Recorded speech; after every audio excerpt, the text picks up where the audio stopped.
be your journey through the surgery, कि जैसे कि ये इतने आप एडमिट होंगे,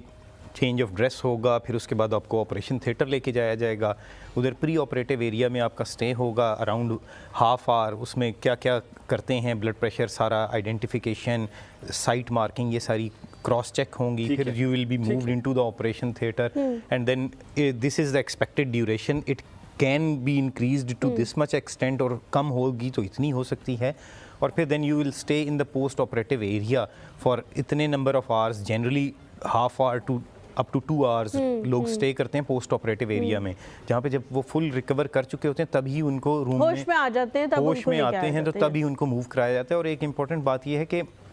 अगर कोई ट्यूब लगी हुई है after the surgery, if the patient knows it before the surgery कि एक ट्यूब लगने का चांस है, and if he finds the tube he takes it normally, otherwise presence of a single tube coming out of your abdomen